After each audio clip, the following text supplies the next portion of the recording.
Depois disto, José de Arimateia, que era discípulo de Jesus, ainda que ocultamente, pelo receio que tinha dos judeus, rogou a Pilatos lhe permitisse tirar o corpo de Jesus. Pilatos permitiu. Então foi José de Arimateia e retirou o corpo de Jesus. Eu vou ler ainda muitos outros versículos, e sim, eu serei breve. Mas à medida que eu for avançando na leitura, eu quero fazer algumas aplicações, porque enquanto eu ouvia o musical, o Senhor ministrou algo no meu coração e eu gostaria de fazê-lo. O versículo 38 diz que existia um homem. Dizem os estudiosos que esse homem era rico, que esse homem era religioso, que esse homem creu em Jesus, mas ele era um discípulo oculto. Ele acreditava em tudo que Jesus pregava, ele acompanhou o ministério de Jesus em todos os lugares, praticamente e prioritariamente nas regiões de Jerusalém. E em Mateus 27, em Marcos 15 e em Lucas 23, esse texto também está presente. Esse é um dos textos que estão em todos os evangelhos, nos 4.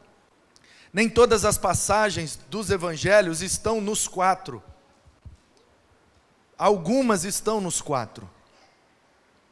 Como, por exemplo, a multiplicação de pães e peixes estão nos 4 evangelhos. Cerca de 15%, no máximo, dos evangelhos se repetem nos 4. Mas esse trecho está nos 4 evangelhos. E William Barclay, um grande erudito do Novo Testamento, ele diz que toda passagem que está representada nos 4 evangelhos exige de nós o quádruplo de atenção. Porque se está nos 4 evangelhos, é que aquela porção do evangelho é muito rica, é muito cara, é muito preciosa, por isso está nos 4. E aí esse versículo diz que José de Arimateia, esse homem aparece nos 4 evangelhos, apenas em conexão com o sepultamento de Jesus. José de Arimateia não aparece em nenhuma outra passagem, em nenhum outro momento, mas quando Jesus ia ser sepultado, e você sabe, Jesus era o cara que não tinha onde cair morto, literalmente, ele não tinha, a família dele não tinha um túmulo, a família dele era da Galileia, de Nazaré, muito longe, muito pobre, um cemitério, uma vaga para ser enterrado nos arredores de Jerusalém custava muito caro. Por isso a ideia de que esse homem tinha dinheiro. E em Marcos capítulo 15, versículo 43, diz que ele era membro do Sinédrio. Portanto, ele era um homem rico e ele era um homem importante em Jerusalém. Talvez, dada essa importância, ele não tinha coragem de se revelar, de publicar a sua fé em Jesus. E aí João traz para nós esse adjetivo, ainda que ocultamente, um discípulo oculto. Como eu gosto de chamar, o crente 007. Ele é um agente disfarçado. Ele é crente, mas ninguém sabe que ele é crente. Ele é membro da igreja, mas ele não vive como igreja. Ele anda pelas sombras, ele anda escondido, ele tem medo, ele tem vergonha de publicar a sua fé em Jesus. Será que tem alguém aqui nessa noite, nessa situação?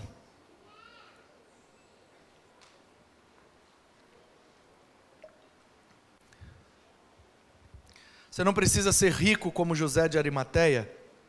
Você não precisa ser religioso como José de Arimateia. Você não precisa ser importante, mas se você não tem coragem de publicar a sua fé, principalmente em datas como essa, a gente é empurrado pela mídia a pensar em Papai Noel, a pensar em presentes, a pensar em comidas, e é curioso que o mesmo mundo que celebra o seu nascimento rejeita a sua mensagem.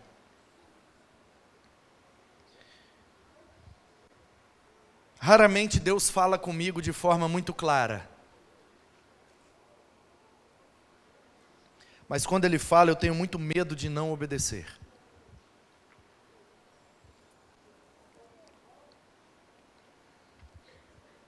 A decisão é sua, mas a ordem é dele. Nós temos ainda uma semana para a profissão de fé.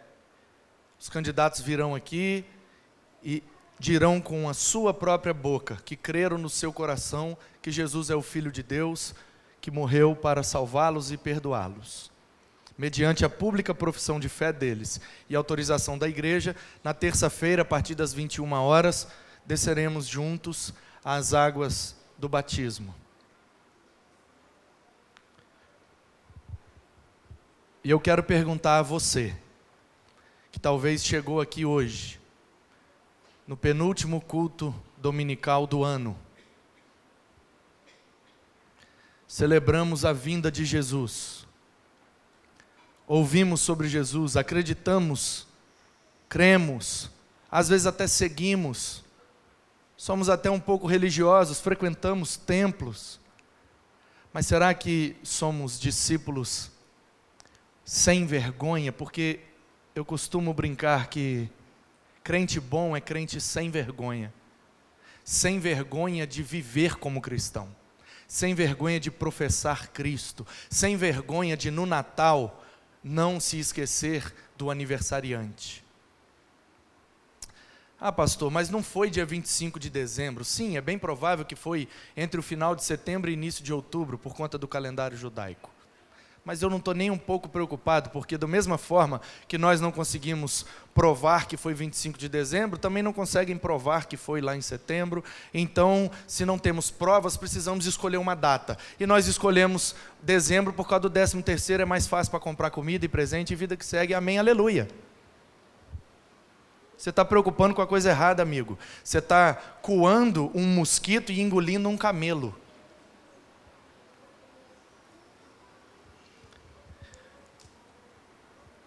Como eu disse, raramente Deus fala comigo, mas quando Ele fala eu tenho muito medo de não obedecer. Então eu quero crer que existe um propósito no que Ele me pediu para fazer hoje. Talvez você se identifique com José de Arimateia, você acredita em Jesus, você frequenta o templo, mas você ainda é um discípulo oculto. Quem sabe essa não é a noite de você se revelar como um discípulo de Jesus. Ainda dá tempo, eu me comprometo em sentar com você, em uma semana, te preparar para a profissão de fé.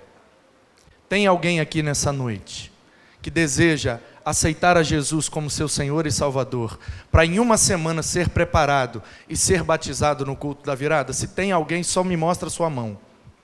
Deus abençoe. Vem cá, meu filho.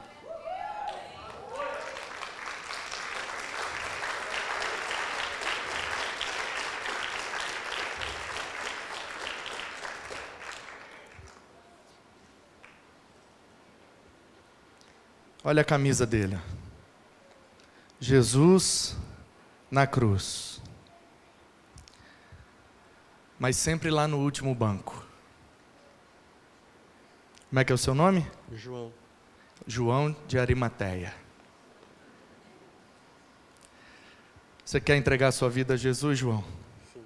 Você quer ser batizado no culto da virada? Sim. Então nós vamos estudar e eu vou te preparar e você será batizado. Pode voltar para o seu lugar.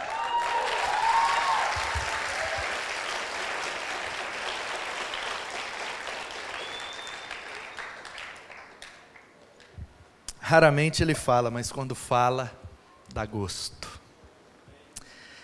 João 19, a partir do 39 agora. E também Nicodemos, Aquele que anteriormente viera ter com Jesus à noite foi levando cerca de 100 libras de um composto de mirra e aloé. Tomaram, pois, o corpo de Jesus e o envolveram em lençóis, com os aromas, como é de uso entre os judeus na preparação para o sepulcro. No lugar onde Jesus fora crucificado, havia um jardim. E neste, um sepulcro novo, no qual ninguém tinha sido ainda posto. Ali, pois, por causa da preparação dos judeus e por estar perto o túmulo, depositaram o corpo de Jesus. O livro de Eclesiastes, muito provavelmente escrito por Salomão, é um livro que, na minha opinião, contém a mais profunda filosofia humana. O livro do Eclesiastes, que é aquele que fala na eclésia, por isso Eclesiastes, ou o pregador, aquele que se pronuncia diante de uma reunião de pessoas, traz uma filosofia humana profunda e rica e preciosa e muito pontual e muito assertiva. E existe um versículo em Provérbios que diz assim, e foi dito aqui, na música que cantamos, no momento de dízimos e ofertas. O versículo diz: o fim das coisas é melhor do que o seu começo. E aí eu fico pensando, por que será que o Eclesiastes disse isso?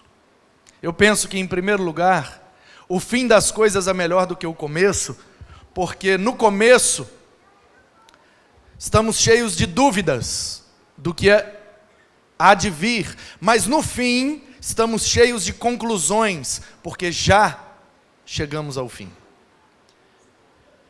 No início das coisas, aliás, o início para você que está olhando daí é aqui, né? No início das coisas, temos uma consciência, temos um nível de maturidade e sapiência, e conhecimento de mundo. E no fim, geralmente temos mais conhecimento, mais maturidade, porque vivemos o processo, e a beleza das coisas não está nem no início e nem no final, está no processo. Portanto, quem chegou ao fim, quem consegue concluir uma jornada, um ciclo, tem algumas conclusões e, por ter vivido o processo, agora está mais experiente e amadurecido. O fim das coisas é melhor do que o começo. Só que o Natal é a celebração do início da vida terrena de Jesus. Porque Jesus é Filho de Deus, e sendo Deus, está e é desde a eternidade. Por isso, o primeiro flash desse Natal foi na eternidade. E aí, de repente, ele foi concebido e veio para o ventre de Maria, o segundo flash, no ventre. E aí, ele então nasceu em Belém, o terceiro flash, na manjedoura. Aos 8 dias e aos 12 anos, ele é levado ao templo. E aí, o quarto flash. E o quinto flash é na crucificação, onde ele se crucifica. Eu acho que eu pulei algum, porque o de hoje é o sétimo flash, né? Isso, obrigado, Cristiano. Na eternidade, no ventre, na manjedoura, no templo, nas águas, sendo batizado, na cruz e no túmulo. Tiraram da cruz, ele estava morto. Como ele não tinha túmulo, alguém precisava emprestar. E esse discípulo oculto emprestou o seu túmulo para colocarem o corpo de Jesus. E chegava ali então o fim da vida de Jesus em seu primeiro momento na terra. O fim das coisas é melhor do que o começo. O Natal celebra o nascimento de Jesus. Mas a história de Jesus não se encerra no Natal. Também não começa no Natal. A história de Jesus começa na eternidade e termina na eternidade. O Natal é apenas mais um ciclo nesse processo. E como todo ser humano que nasce, um dia precisa morrer, Jesus também experimentou esse fato. Ele morreu. Foi colocado no túmulo. E ainda bem que ele morreu. Ai de nós, se ele não tivesse morrido. É uma bênção celebrarmos o Natal e lembrarmos que Jesus nasceu. Mas o que de fato nos alegra e nos enche de esperança é o evento em que ele morre. Porque na cruz do Calvário é onde ele consuma a sua missão e o seu propósito.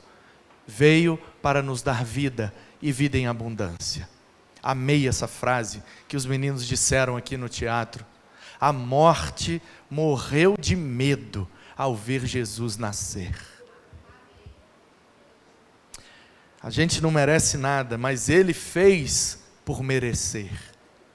Natal é tempo de interceder, e pelos nossos amados, nós vamos florescer. Todo menino quer ser homem, todo homem quer ser rei, todo rei quer ser Deus. Só Deus quis ser menino. Ele nasceu, mas ele não parou antes de concluir, antes de encerrar o ciclo. E a última palavra que ele exclama na cruz é tetelestai. A dívida está paga, está consumado, tudo terminado, acabou, o que eu vim para fazer está feito.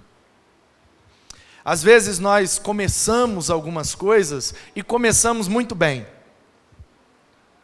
O problema é que no processo, no meio do caminho, quando surgem as dificuldades, porque Jesus foi tentado pelo diabo no deserto, quando surgem as perseguições, porque Jesus foi perseguido pelos fariseus e escribas, quando começam os abandonos, porque Jesus foi abandonado pelos seus discípulos, alguns até bem próximos a ele. Quando nós começamos a viver as dificuldades no processo, a gente tem a tendência de desistir antes de consumar, antes de terminar. E o que eu aprendo com Jesus no túmulo é que ele não desistiu. E eu penso que por um motivo. Porque se ele desiste aos pés da cruz, a obra de Deus não teria eficácia nas nossas vidas. A obra e o ministério redentor de Jesus não valeria, porque a Bíblia diz que para haver perdão de pecados é necessário ter derramamento de sangue. Se ele não se deixa sangrar, nós não teríamos a vida eterna. Graças a Deus que ele completou o ciclo, graças a Deus que ele foi até o fim. E isso é uma mensagem de incentivo para nós. Não importam as circunstâncias, não importam as críticas, não importam as perseguições, não importam os abandonos. Nós vamos continuar, porque o nosso mestre nos ensinou a perseverar até o fim. E aquele que perseverar até o fim, receberá a coroa da vida.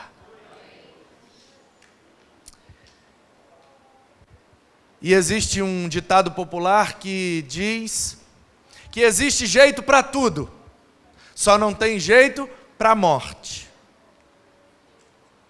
Portanto, alguns que concordam com essa afirmação diriam: acabou, Jesus morreu, tem jeito para tudo, mas não tem jeito para a morte.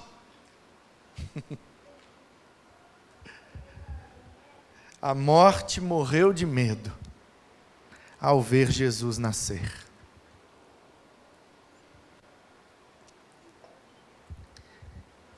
E ao morrer, a morte, que é o salário do pecado. Por que então que Jesus morreu? Ele não tinha nenhum pecado. A morte é o salário do pecado. A mesma coisa e mesmo motivo pelo qual ele foi batizado. Para que ele precisava ser batizado? Ele não tinha pecado do que se arrepender. Por que ele morreu? A morte é o salário do pecado. Ele não pecou, mas o profeta Isaías diz que as nossas iniquidades estavam sobre ele. E o castigo que nos traz a paz, ele sofreu. E pelas suas pisaduras nós fomos sarados, e pela sua morte nós recebemos vida e vida em abundância. Portanto, o capítulo 20 se inicia dizendo que no primeiro dia da semana, Maria Madalena foi ao sepulcro de madrugada. Sendo ainda escuro, viu que a pedra não estava mais cobrindo o túmulo, estava removida ou revolvida.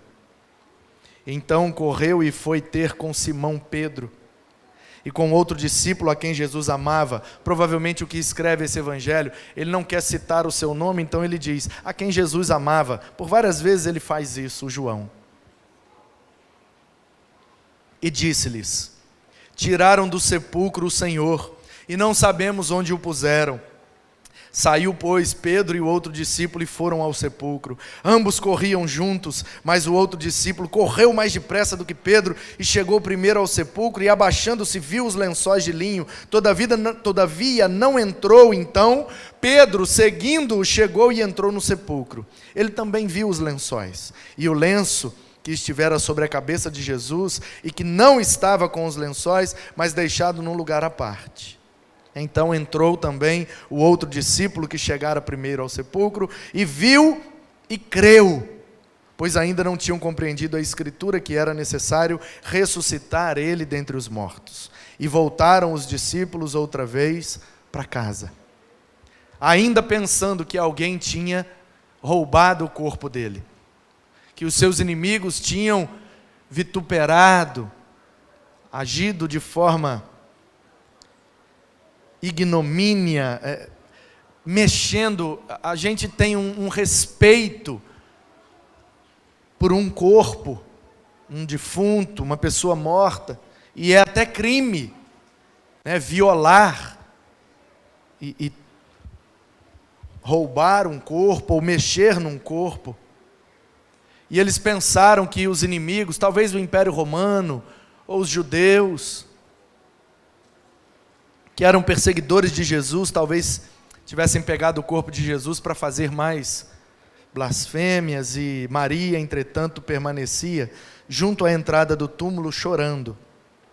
Enquanto chorava, abaixou-se e olhou para dentro do túmulo, e viu 2 anjos, vestidos de branco, sentados onde o corpo de Jesus foi colocado, um à cabeceira e outro aos pés.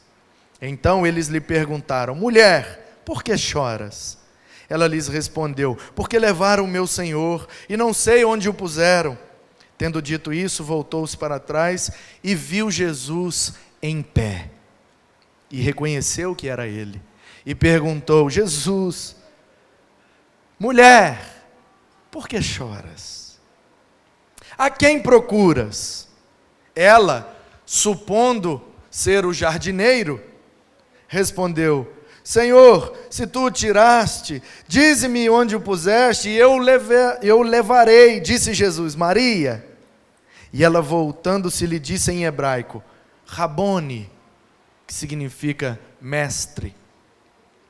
Recomendou Jesus, não me detenhas, porque ainda não subi para meu Pai, mas vai ter com os meus irmãos e dize-lhes, subo para o meu Pai e vosso Pai, para que meu Deus e vosso Deus, para o meu Deus e vosso Deus. E então saiu Maria Madalena, anunciando aos discípulos, eu vi o Senhor, e contava que ele lhe dissera essas coisas. O ditado popular diz que não há jeito para a morte. A Bíblia diz que a ressurreição é o jeito para a morte, é a solução para a morte. Portanto, onde está, ó morte, o teu aguilhão? Onde está, ó morte, a tua vitória? Pois, quando Jesus ressuscita, Ele destrói o nosso maior inimigo. Existem muitas pesquisas referentes aos medos humanos. E o medo de altura, o medo de falar em público e o medo de morrer sempre figuram entre os medos principais da humanidade. E eu percebo que o cristão é realmente um ser que não é desse mundo. Porque o mundo tem medo de altura, o mundo tem medo de falar em público, o mundo tem medo da morte. O cristão não tem medo de falar em público, porque o Espírito lhe dá a ousadia e a intrepidez para falar em nome de Jesus. O cristão não tem medo de altura, porque sabe que na ressurreição é nas alturas que ele vai viver eternamente. E o cristão não tem medo da morte, porque ele sabe que a morte é apenas o portão de entrada nas regiões celestiais, onde habitaremos por toda a eternidade. Ele foi ao túmulo, mas o túmulo está vazio. O túmulo está vazio para que o trono estivesse ocupado.